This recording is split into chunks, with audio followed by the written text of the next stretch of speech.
হরে কৃষ্ণ বন্ধুরা, তোমরা সকলেই কেমন আছো? আশা করি সকলে খুব ভালো আছো। তো আমার চ্যানেলে তোমাদের সকলকে স্বাগত জানাই। আজকে একটা বরবটির রেসিপি নিয়ে চলে এসেছি। তো এটা একটা এমনই সবজি যাতে কারোরই ভালো লাগে না খুব একটা খেতে, একটু জলসা মতো। তাই জন্য এরমভাবে সবজিটা আমি করার চেষ্টা করি। তো এখানে বরবটি ধুয়ে ভালো করে জল ঝরাতে দিয়েছি। এখানে আমি আলু, পেঁয়াজ আর কাঁচা লঙ্কা রেখেছি। চিংড়ি মাছটাও ধুয়ে ভালো করে পরিষ্কার করে রেখে দিয়েছি নুন হলুদ মাখিয়ে।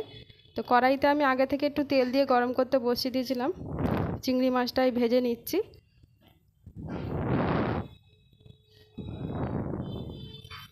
তোমরা পুরো ভিডিওটা দেখতে থাকো। তো বরবটির এই রেসিপিটা আশা করি সকলের খুব ভালো লাগবে। তো অনেকেই বরবটিটা পছন্দ করে না, এরমভাবে তৈরি করলে পরে সকলের ভালো লাগবে। তো এই চিংড়ি মাছটা আমার ভাজা হয়ে গেছে, আমি তুলে নিয়েছি সব। তো ওই মাছ ভাজার কড়াতে আমি আরও একটু তেল দিয়ে দিলাম। তো তেলটাকে ভালোভাবে নাড়াচাড়া করে নিলাম। নাড়াচাড়া করার পরে আমি এতে সামান্য কিছুটা পাঁচফোড়ন দিয়ে দিচ্ছি। পাঁচফোড়নটা আবারও ভালোভাবে ভেজে নিচ্ছি। পাঁচফোড়নটা একটু ভাজা ভাজা হয়ে গেছে। এবার ওতে আমি দিয়ে দেবো সে কুচিয়ে রাখা পেঁয়াজগুলো। আমার কুচনো পেঁয়াজটা, সব কটা পেঁয়াজ আমি দিয়ে দেবো।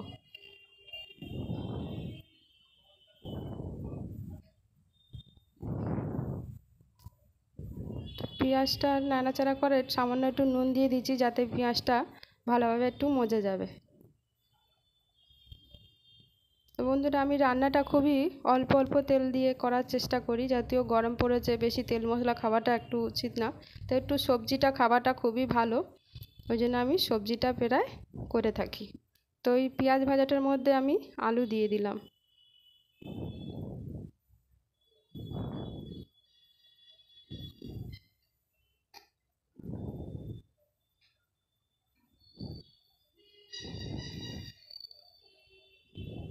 আলুটা পেঁয়াজটার সাথে ভালোভাবে নেড়ে চেড়ে ভাজা ভাজা করে নিয়েছি।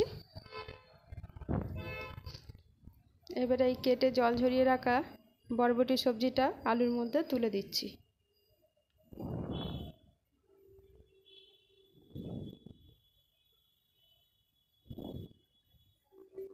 তো সব বরবটিগুলো আমি দিয়ে ভালো করে আবার নাড়াচাড়া করে আর একটু নুন দিয়ে দিলাম ওতে।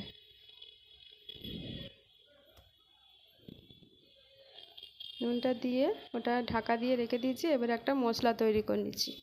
তো আমি দিয়েছি এতে জিরে, গোটা জিরে দিয়েছি, কয়েকটা রসুন নিয়েছি, কয়েকটা আদা কুচো নিয়েছি, নিয়ে ওটার একটা পেস্ট বানিয়ে নেব। তো আবারও আমি ঢাকাটা খুলে ভালোভাবে নেড়ে চেড়ে নেব।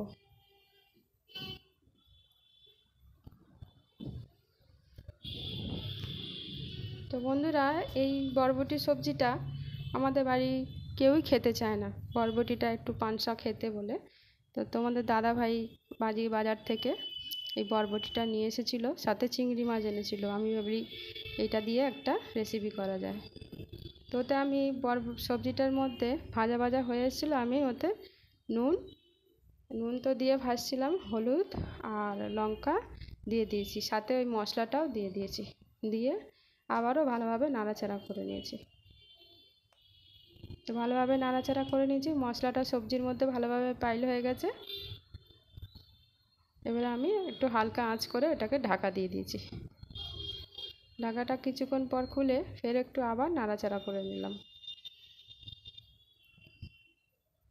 এই সবজিটায় বেশি জল দিলে এটা একটু আরও জলসা জলসা হয়ে যায়।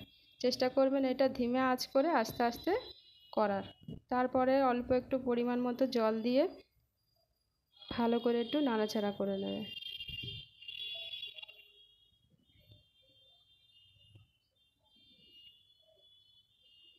ভালো করে নাড়াচাড়া করে তো আমার তরকারিটা নাড়াচাড়া করার পরে তো এতে ভেজে রাখা চিংড়ি মাছগুলো দিয়ে দিয়েছি। দেওয়ার পরে এইখানটায় ভালোভাবে খুন্তির সাহায্যে একটু ডুবিয়ে ডুবিয়ে দিয়ে দিলাম। তারপর আবার 10 মিনিটের জন্য হালকা আঁচ করে আমি ঢাকা দিয়ে রেখে দিচ্ছি। তো 10 মিনিট পরে আমি থালাটা খুলে দেখলাম বন্ধুরা, খুব সুন্দরভাবে জলটা টেনে নিয়েছে এবং আমার সবজিটা রেডি হয়ে গেছে। তো ভালো করে নাড়াচাড়া করে নেওয়ার পর আমার তরকারিটা কিন্তু একদম বন্ধুরা রেডি হয়ে গেছে। এবার আমি এটা একটা জায়গায় ঢেলে নেব। ঢেলে নেওয়ার পরে দেখো বন্ধুরা তরকারিটা কত সুন্দর দেখতে হয়েছে। যারা যারা এই তরকারিটা মানে বরবটির এই তরকারিটা খেতে অপছন্দ করে তারাও খুব ভালোবাসবে, একবার এইভাবে বাড়িতে বানিয়ে নেওয়ার চেষ্টা করবে। খুবই অসাধারণ খেতে হবে এই তরকারিটা, রুটি বা ভাতের সাথে খুব সুন্দর লাগবে। তো আমার এই পুরো ভিডিওটা দেখার জন্য অসংখ্য ধন্যবাদ। যারা আমার চ্যানেলটাকে সাবস্ক্রাইব করোনি অবশ্যই সাবস্ক্রাইব করে দিও, লাইক কমেন্ট শেয়ার করে নিও।